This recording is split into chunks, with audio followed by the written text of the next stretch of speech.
Hello everyone, a very good morning to all of you. Good morning guys, आप सभी लोगों का स्वागत करते हैं हम आपके अपने channel English with Gauri ma'am.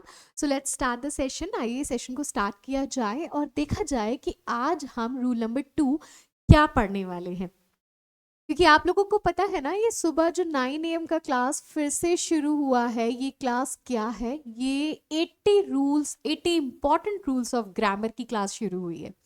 Yes exactly. चलिए, I welcome to all of you. Good morning guys. सबसे पहले चैनल को आप लोग प्लीज सब्सक्राइब कर दीजिए अगर आप लोगों ने चैनल सब्सक्राइब नहीं किया हुआ है। I would request to all of you, please जल्दी से जाकर के सेशन को सब्सक्राइब कर लीजिए। आइए बढ़ते हैं आगे और देखते हैं कि आज का सेशन हमारा क्या कहता है। देखो, हमने कल जो 80 रूल्स ऑफ ग्रामर में आपको क्या पढ़ाया था। कोई भी ऐसा है जिसने 80 रूल्स ऑफ ग्रामर की फर्स्ट क्लास मिस कर दी है, परेशान मत हो। नीचे डिस्क्रिप्शन बॉक्स में लिंक दी गई है, वहां से जाके आप क्लासेस को ज्वाइन कर सकते हो। इसके साथ ही साथ प्लीज़ आप लोग फेसबुक पे, इंस्टाग्राम पे और टेलीग्राम पे मुझे फॉलो ज़रूर से कर लीजिएगा। टेलीग्राम ग्रुप ज़रूर से ज्वाइन कर लेना अगर नहीं किया हुआ है। इन तीनों की लिंक मैंने नीचे डिस्क्रिप्शन बॉक्स में दे रखी है, ठीक है। आइए, आज रूल 2 मतलब day 2, 80 important rules of grammar. ऐसा क्या है इन रूल्स में, क्यों हम पढ़ें? भाई पढ़ना पड़ेगा अगर कोई भी एग्जाम, कॉम्पिटिटिव एग्जाम आपको क्लियर करना है। क्योंकि ये जो रूल्स है ना, ये रूल्स किसी पर्टिकुलर एग्जाम को लेकर के नहीं है कि आप सोचो कि ये आईबीपीएस का कैलेंडर जो आया उसको लेकर के है, या एसबीआई को लेकर के है, या आईबीपीएस पीओ को लेकर के है, या क्लर्क को लेकर के है। ऐसा कुछ नहीं है। ये एक कॉमन रूल्स हैं और इम्पॉर्टेंट रूल्स हैं। अगर आपके किसी भी कॉम्पिटिटिव एग्जाम में इंग्लिश से एरर के पार्ट से कोई भी क्वेश्चन आएगा तो वो इन्हीं रूल से आएगा। इसके अलावा, इसके बाहर कुछ नहीं होगा।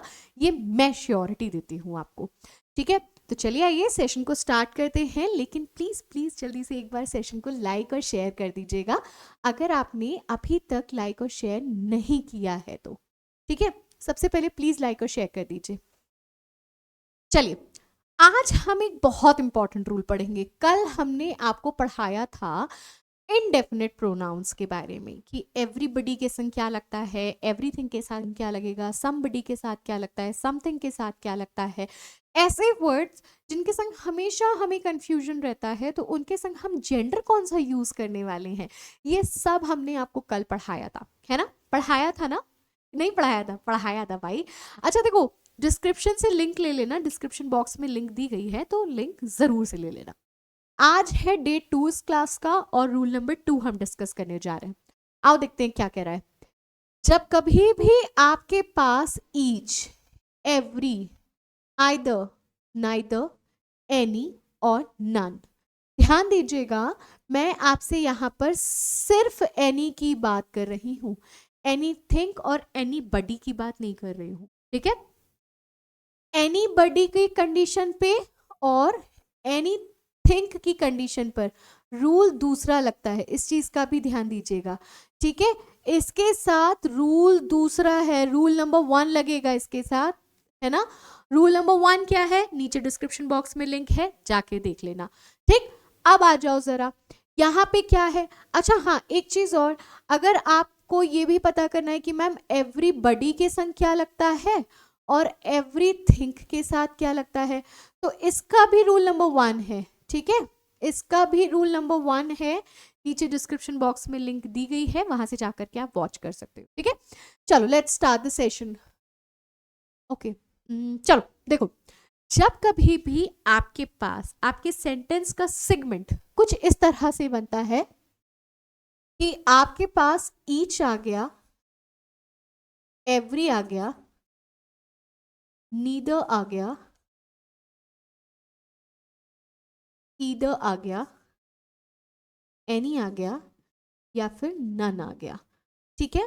देखो, एक रूल और होता है, तो प्लीज कंफ्यूज मत होइएगा, डेली सेशन को अटेंड करिएगा।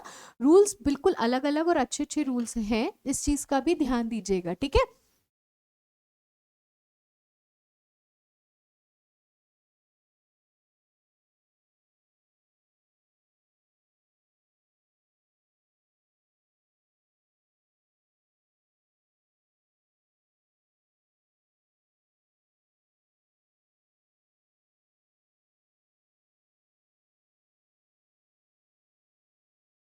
ओके, तो हम आपको ये बता रहे थे कि कुछ रूल्स हैं जो इससे सिमिलर सिमिलर हैं या सिमिलैरिटी से मिलते हुए हैं, तो प्लीज कंफ्यूज मत होइएगा।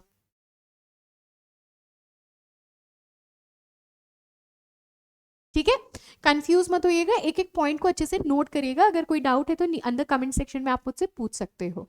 देखो क्या कह रहा है कि जब कभी भी आपके सेंटेंस की शुरुआत में each, every, neither, either, any, none, इनमें से कुछ भी आता है और उसके बाद ऑफ द लगा हो प्लस नाउन लगा हो, तो वो नाउन कैसा होगा?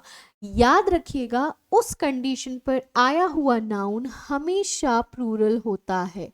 उस कंडीशन पर आया हुआ नाउन हमेशा प्लूरल होगा।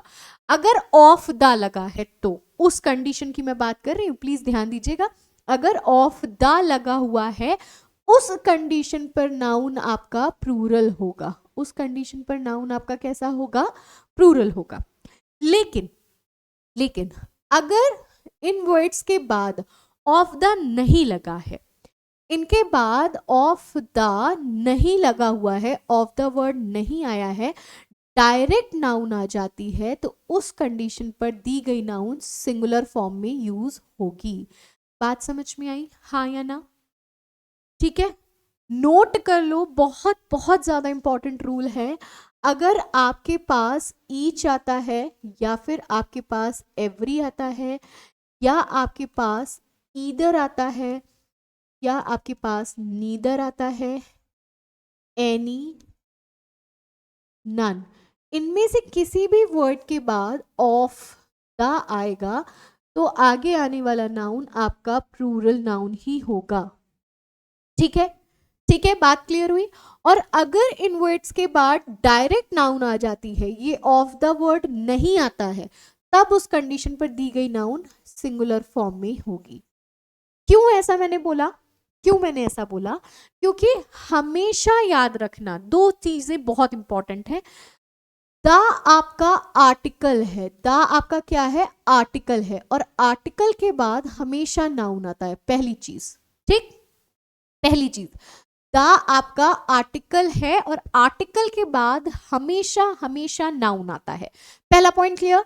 दूसरी चीज, ऑफ के बाद आने वाला नाउन, जब कभी भी ऑफ के बाद नाउन आता है तो वो नाउन हमेशा प्लूरल फॉर्म का होता है। इस चीज का भी प्लीज ध्यान दीजिएगा।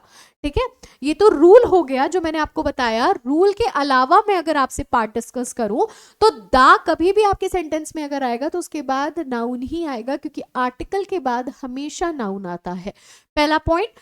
दूसरा पॉइंट, ऑफ के बाद आने वाला नाउन हमेशा प्लूरल होता है, इस चीज का भी ध्यान दीजिएगा। तो ये रूल आपको हमेशा रटा रहेगा दिमाग में। ठीक है, तो चलो देखो, समझ में आ गया पॉइंट? आप स्क्रीनशॉट ले लो, आगे बढ़ते हैं। अच्छा देखो, कई स्टूडेंट ऐसे होते हैं जो ईदर और वाला रूल है ना, उसमें कंफ्यूज हो जाते हैं। ईदर और बिल्कुल अलग सेगमेंट है। ठीक है, ईदर के साथ और लगता है, नीदर के साथ नॉर लगता है ये बिल्कुल अलग रूल है, ये डिफरेंट रूल है, इसको हम बाद में डिस्कस करेंगे। ठीक है, ये बिल्कुल डिफरेंट रूल है। ठीक है, इसको हम बाद में डिस्कस करेंगे, अभी इस रूल का इस वाले सेक्शन से कोई लेना देना नहीं है। आ जाओ जरा देखो क्या कह रहा है। Each member and each worker has given their consent, has given their consent. Now just tell me, rule क्या है? एरर कहां पर आएगा? एरर बताना स्टार्ट करिए।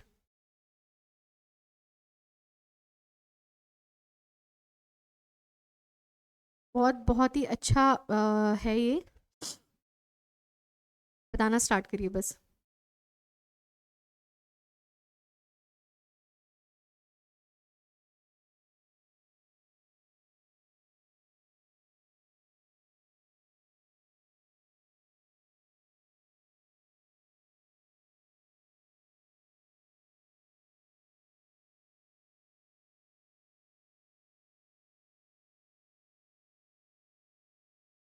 हम्म, आइए जरा देखते हैं। देखो, मैंने आपको क्या बोला?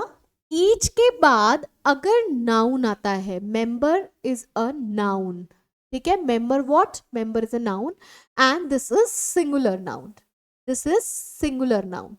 पॉइंट क्लियर हुआ? Each member and each worker has given his consent. As I already told you, in words के साथ अगर of the लगा होगा तो आगे आने वाला noun या pronoun आपका प्लूरल होगा, लेकिन अगर ऑफ द नहीं लगा है तो उस कंडीशन पर आने वाला नाउन और प्रोनाउन सिंगुलर होगा। बट इसके साथ जो वर्ब यूज होती है वो सिंगुलर ही यूज होगी, इस चीज का भी ध्यान रखिएगा। तो वर्ब आपकी राइट है यहाँ पर, ठीक। क्यों? क्योंकि देखो आप सेंटेंस को बना के देखो, ईच के बाद क्या आ गया, मेंबर आपका नाउन आ गया, ठीक है, प्लस फिर आपने सेंटेंस को एंड से कोरिलेट किया। अच्छा यहाँ पे देखो, समझो, सेंटेंस को आओ एक फॉर्मेशन पे उतारते हैं, समझ में आ जाएगा आपको। ईच आया, ईच के बाद नाउन आ गया, ठीक, नाउन कैसा है, सिंगुलर नाउन है, राइट। फिर आपने सेंटेंस को किससे जोड़ा, कंजंक्शन एंड से जोड़ा, फिर आप ईच लेकर के आए, ठीक है। ईच के बाद वर्कर आपका कैसा नाउन है, सिंगुलर नाउन है। तो जब ईच, ईच का मतलब होता है एक, ईच एक, तो आपका जब सिंगुलैरिटी आप बोल रहे हो तो आपकी वर्ब भी सिंगुलर लगेगी, प्लस आगे आने वाला नाउन या प्रोनाउन आपका कैसे फॉर्मेशन पर होगा, सिंगुलर फॉर्म पर होगा। बात समझ में आ गई? रूल क्लियर हुआ, हाँ या ना? अगर रूल क्लियर है तो जल्दी से एक बार थम्स अप दे दो क्लास को, फटाफट से दे दो जल्दी से। चलो आओ देखो नेक्स्ट क्वेश्चन देखो।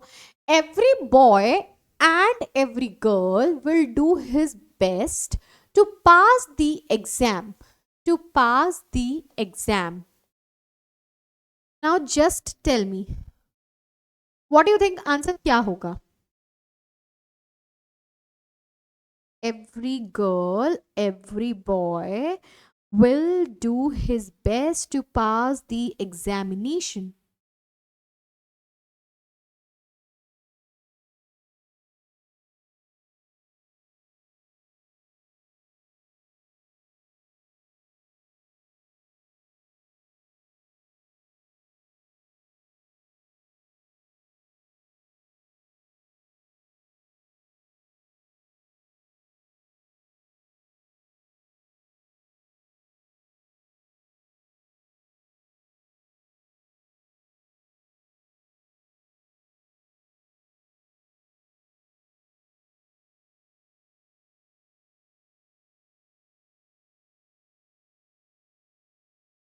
Now just tell me error क्या है दोनों में। देखो जब कभी भी आप, या तो आपको जेंडर के बारे में पता ना हो, बात को समझो, अगर आपको जेंडर के बारे में नहीं पता है तो उस कंडीशन पर तो आप मैस्कुलिन जेंडर लगाओगे, ठीक।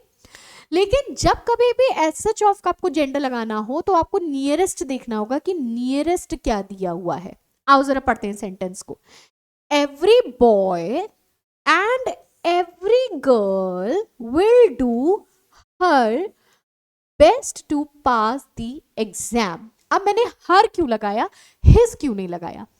अगर यहां पर ये लिखा होता कि every boy and every student, या फिर लिखा होता कि एवरी स्टूडेंट विल डू, तो एवरी स्टूडेंट, देखो समझो बात को, अगर सेंटेंस कुछ इस तरह से होता, एवरी स्टूडेंट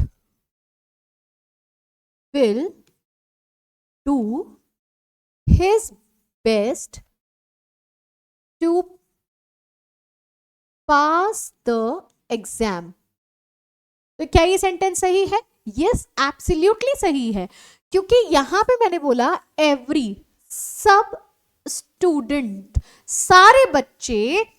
अब इन बच्चों में मेल और फीमेल दोनों है, बट हमें तो नहीं मालूम कि हम सारे मेल बच्चों की बात कर रहे हैं कि सभी फीमेल बच्चों की बात कर रहे हैं, या हम मेल और फीमेल दोनों की बात कर रहे हैं। तो ऐसी कंडीशन पे यहाँ पर आपको ये नहीं आइडेंटिफाई हो रहा है ना, तब आप मैस्कुलिन जेंडर लगाओगे, ठीक।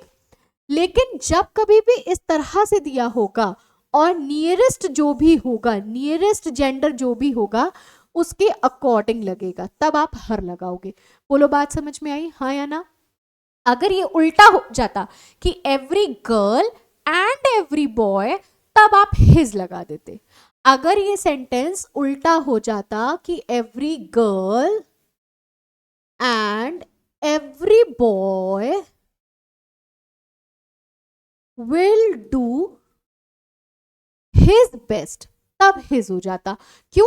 क्योंकि जेंडर की आइडेंटिफिकेशन के जस्ट बगल में कौन सा जेंडर दिया हुआ है? मेल दिया हुआ है, यहां बता रहा है, तो नियरेस्ट वाले के अकॉर्डिंग लगेगा।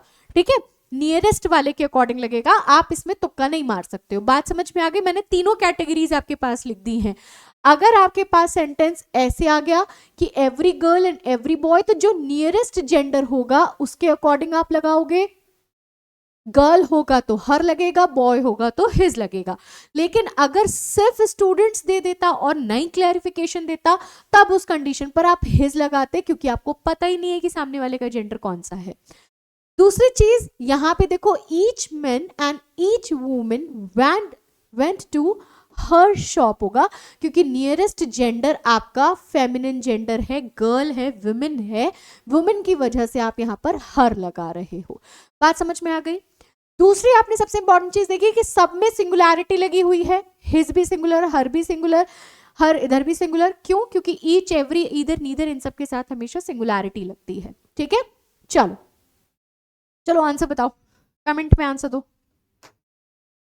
बहुत इजी है, पता है, आप लोग बहुत डिफिकल्ट समझ लेते हो, बट ये रूल्स ना बहुत एग्जाम में आता है गाइस, बहुत ज्यादा एग्जाम में आता है। None of these two officers has been looking after his department well. Question आपकी स्क्रीन पर दिया हुआ है, पढ़िए क्वेश्चन को और बताइए। None of these two officers has been looking after his department well.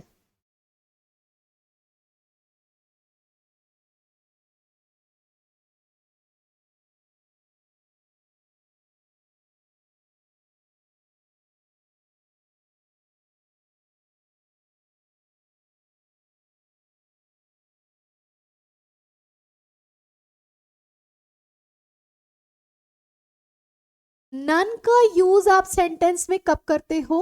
None का यूज हम सेंटेंस में मोर देन टू के लिए करते हैं। किसके लिए करते हैं? मोर देन टू के लिए, जब हम दो से ज्यादा की बात करते हैं। ठीक है। नीदर का यूज हम कब करते हैं? नीदर का यूज हम करते हैं जब हम किसी भी दो ऑब्जेक्ट्स के, मतलब दो लोगों के बारे में बात करते हैं। ठीक, दोनों ही वर्ड्स जो हैं वो नेगेटिव वर्ड्स हैं, दोनों ही वर्ड्स पूरे पूरे टोटली नेगेटिव मीनिंग्स को आइडेंटिफाई करते हैं। क्लियर? अब आओ जरा सेंटेंस पढ़ो। नन ऑफ दीज, इनमें से कोई भी नहीं, मतलब नन ऑफ जब भी कहीं पर भी आएगा तो याद रखना वो हमेशा और हमेशा किसके लिए यूज होगा? दो से ज्यादा के लिए। टू ऑफिसर्स, अब एक बात सोचो, आपने यहां पर नन लगा दिया, इट मींस कोई भी नहीं, पहले आप ये बोल चुके हो, फिर आप बोल रहे हो कि नहीं टू ऑफिसर्स, दो लोगों के बारे में आप बात कर रहे हो। Has been looking after his department well. देखो हिज यहां पर सही है क्योंकि सिंगुलैरिटी लगती है, सिंगुलर वर्ब आएगी, ये भी यहां पर सही है। टू ऑफिसर्स भी सही है, लेकिन ये गड़बड़ है, यहां पर आप कर दोगे neither of these two officers, neither of these two officers. बात समझ में आ गई? Neither of these. अच्छा, आपको पुराना वाला रूल याद आया? मैंने क्या बोला था कि जब कभी भी नीदर, ईदर, इन सब के साथ ऑफ लगेगा तो आने वाला नाउन या प्रोनाउन आपका कैसे फॉर्म में होगा? प्लूरल फॉर्म में होगा, राइट? तो देखो, नन ऑफ दीज प्लूरल है, ईदर ऑफ दीज भी प्लूरल है। बात समझ में आ गई? हाँ या ना? क्लियर है ना? कि जब कभी भी ईदर के साथ या नीदर के साथ या ईच के साथ और एवरी के साथ, इनमें से किसी के साथ भी ऑफ आकर के नाउन और प्रोनाउन आएगा तो वो प्लूरल आएगा। ठीक ठीक, बात क्लियर? चलो, रूल क्लियर है ना? तो चलो लाइक शेयर कर देना, अगर नहीं किया ना तो पटिया होगी। लाइक और शेयर कर दो जल्दी से। बहुत बहुत इंपॉर्टेंट कॉन्सेप्ट है, बहुत ज़्यादा ज़रूरी चीज़ें हैं, ध्यान दीजिए आप लोग एक एक चीज़ के ऊपर। Neither the students nor the teacher was in their class. neither the teacher nor the students, sorry, neither the students nor the teacher was in their class.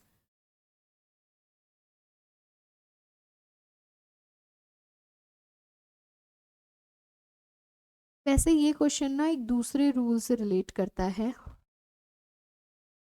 लेकिन हम बता सकते हैं। आ जाओ देखो, ये रूल तो थोड़ा सा यहाँ पर डिफरेंट है, लेकिन मैं आपको फिर भी बता देती हूँ क्या कह रहा है ये रूल।